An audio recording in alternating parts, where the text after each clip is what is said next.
ஆறுகிற அண்ணன் எம்ஜிஆர் அவர்கள் காலமாயிட்டாங்க. அத அவருக்கு பாண்டேங்கிறத தவிர வேற வார்த்தை என்னால சொல்ல முடியல. அவர் என்னென்ன கருத்துக்களை எல்லாம் நினைச்சு மக்கள் மனசுல பதிய வைக்கணும்னு ஆசைப்பட்டாரோ அதுகளை எல்லாம் இந்த குரல் மூலமாக பாடின அவருக்கு கிடைச்ச பெருமை மாதிரி எனக்கு உலகம் எல்லாம் எல்லாரும் பாராட்டு கொடுத்துக்கிட்டு இருந்தாங்க. இவருக்கு இந்த மாதிரி நிலை வரும்னுட்டு நினைச்சு கூட பார்க்கல. கலைஞர்கள் எல்லாம் தன்னுடைய சொத்துக்களை எல்லாம் இழந்தவங்க மாதிரி, உயிரை இழந்தவ மாதிரி நாங்க தவிச்சுக்கிட்டு இருக்கோம். எங்களுக்குன்னு ஆறுதலா பேசுறதுக்கு இந்த மாதிரி ஒரு தலைவர் எங்கே நமக்கு கிடைக்க போறாரு?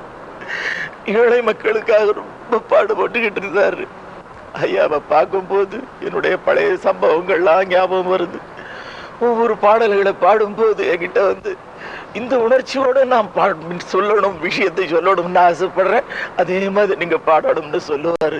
சிரிச்ச முகத்தோட குழந்தைகளை எல்லாம் வச்சுக்கிட்டு பாடும்போது அவரும் சிரிச்சுக்கிட்டு, நீங்க சிரிச்சுக்கிட்டே பாடுங்க, அப்பதான் மக்களும் நல்லா கேட்பாங்க அப்படின்னு சொல்லுவார்.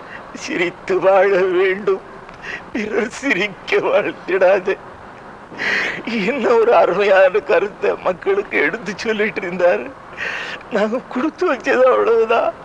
பகவான் அனுகிரகம் அவருக்கு ஆத்ம சாந்தி கிடைக்கணும்னுட்டு நான் என்றுமே வணங்கக்கூடிய முருகப்பெருமானை பிரார்த்தனை செய்து கொண்டு இந்த அளவுல முடிச்சுக்கிறேன்.